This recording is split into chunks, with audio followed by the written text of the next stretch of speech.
crafters and paper artisans, it's Chandra with Stockton Stuff. I am here for the Crack the Vault collaboration hosted by Poetspice.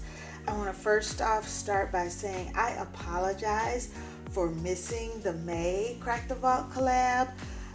If you watch my channel, you know that I am in transition, packing up one house to get to another, and I had all good intentions to craft ahead.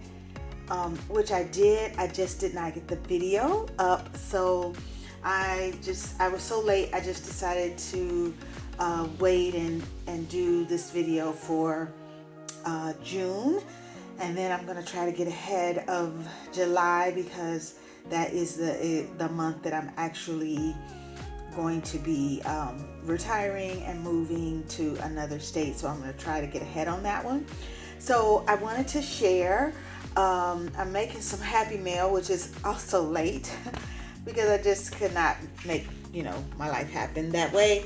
But again, I had it in my heart to do, and I just did not have it in my day to do. So I used, I had this Stampin' Up! You're a Peach designer series paper from last summer, I believe. Hopefully it's not older than that.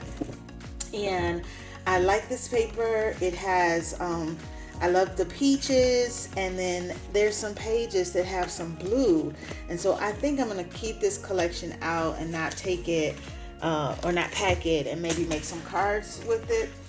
And then I used my Catherine Pooler, and this stamp is called I think it's something peaches. Well, the title of course is something about peaches, but it is called Feeling Peachy Sentiments.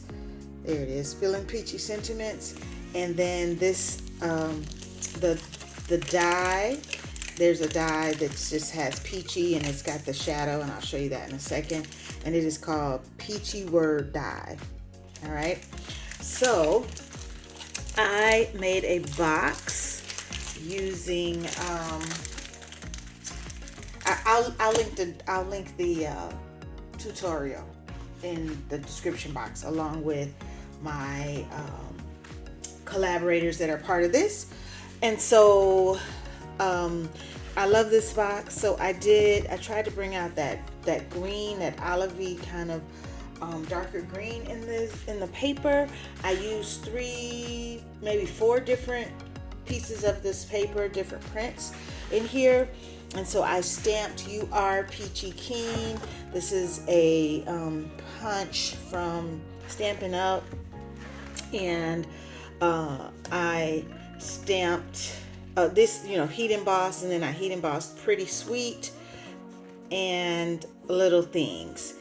And then the box opens like this, and it has a little compartment here. I'm gonna make sure I'm not too close to the camera.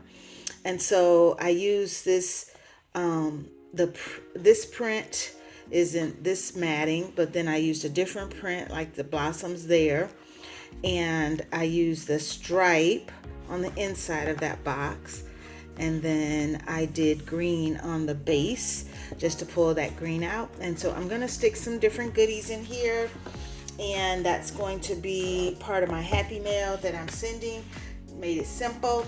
This was a tutorial. I'm gonna say I had the tutorial in my video stash for a while, and then of course I had never used this. I bought it again last summer, I believe, and put it in my summer box. So I thought I'd pull some things out and use those. So I just want to say thanks for watching, and thanks for being patient with me. And again, I apologize to all my fellow collaborators for missing May, but I'm back. Thanks for watching.